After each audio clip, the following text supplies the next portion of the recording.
Madali po talaga itong plastics na puputol if you are opening your mouth that big because maliit lang kasi siya. So naputulan ako ng isang elastic strip. Open it.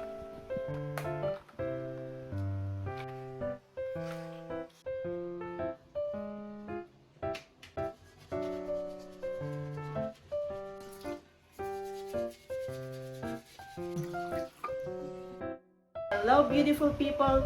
Welcome sa ating channel!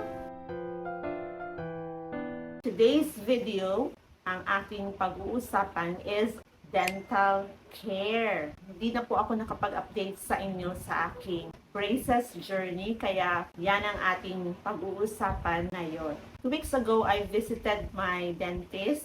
Ang panibagong update sa aking ngipin is meron akong power chain dito at nilagyan ako ng 2 molar band on this part sa aking ipin.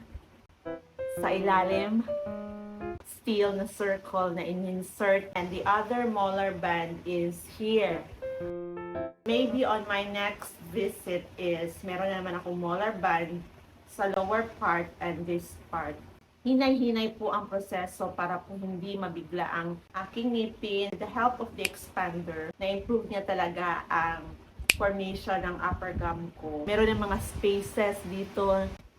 It is helping my gums to expand para ma-overlap po ang upper teeth ko sa lower teeth. Kaya nilagyan ako ng power chain because power chain is giving extra force. Mawawala po ang gaps with the help of the power chain. Super sakit po ng power chain compared to the regular elastics na hindi po yan masyadong masakit. I also use a different elastics. Before, rabbit po yung ginamit ko. A little bigger. Ang bagong elastics ko is chipmunk 4.5 ounce. Madali siyang napuputol because of its cute size. Siya super cute talaga.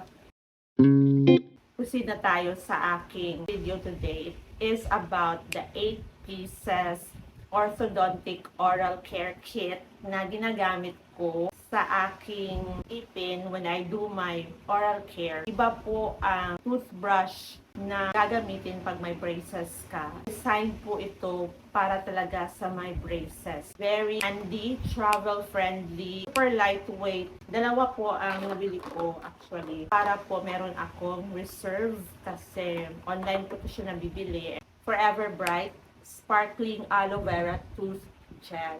Matagal ko na po itong ginagamit kasi I super love this because of its aloe vera content. Hindi siya nakakabaho ng hininga mo. Hindi po sumasakit ang aking mga ipin. From Forever Living, of course, has a lot of ingredients that are oral care friendly, and it has bee propolis. The flavor is mint. The color is green, but this one is a little costly compared to our regular toothpaste na ginagamit, which we can buy over the counter in supermarkets. First is the orthodontic toothbrush. It has a U-shape.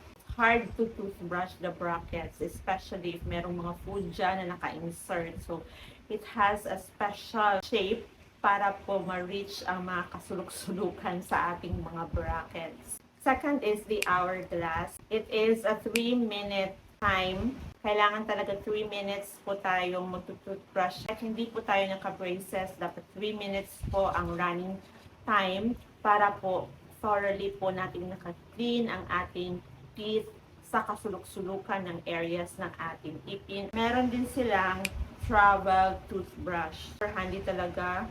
Travel friendly ang kanyang size. Has a V-shape para po matouch niya ang dead end sa ating ngipin and also the gaps between sa ating braces. The fourth one is the dental mouth mirror. So, para tayong dentist dito na meron tayong mirror para makikita natin yan using another mirror in front of us ang hindi natin makikita while we are brushing our teeth.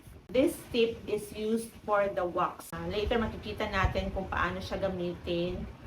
This tip with the wax. The fifth one is the interdental brush.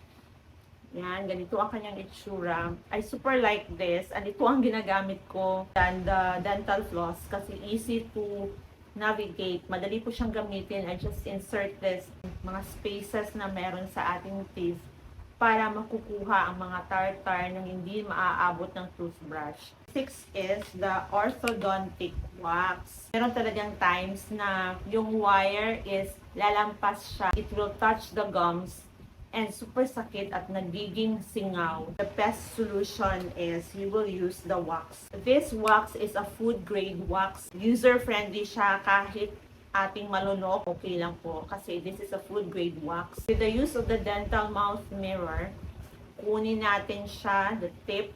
So makukuha natin ang food grade wax. Ilalagay natin siya sa mga edges na meron masakit sa iyong gums. So, if you feel any pain because of the wires or the brackets na nagtatouch sa gums mo, ito po ang solusyon para hindi po siya masakit. Kasi it will cover the wire and the brackets so that it cannot create a pain sa ating gums. With the help of this wax, it alleviates the discomfort of the aligner friction. Comes with a 10 meters dental floss. So before talaga na hindi pa ako nagbe-braces, this is my go-to partner kasi gusto ko talaga mag-floss everyday. But now na meron ng braces at meron ng wire dyan, mahirap po itong gamitin. Talagang extra effort ka after you brush your teeth and mag-floss. Nahihirapan ako, kaya I am using this regularly. Pull it and cut. But very, very hard to use because you will insert it with dental floss threaders. These are floss threaders designed to assist you in threading dental floss under bridges, bars, orthodontic appliances, implants, and between connected crowns. So these areas can be easily cleaned. So it comes with 5 threaders inside. Directions: snap off about 18 inches, so 45 centimeter of floss. Peel 5 inch of floss through the loop of the threader. Pass floss threader through space between teeth or under orthodontic appliance. Repeat the procedure for each tooth. 8 pieces all in all ang nakasya dito sa maliit na lalagyan is very helpful sa aking braces journey and oral care. Nandyan sa description box, ilalagay ko ang link kung saan nyo pwede siyang mabili. Surprisingly, this 8 pieces portable orthodontic toothbrush kit is very cheap. Super mura po niya, and this costs 92 pesos. That's about it for today's video. I hope meron kayong natutunan sa aking toothbrush na especially made for those having braces. Thank you for watching, beautiful people. See you on my next video. Bye!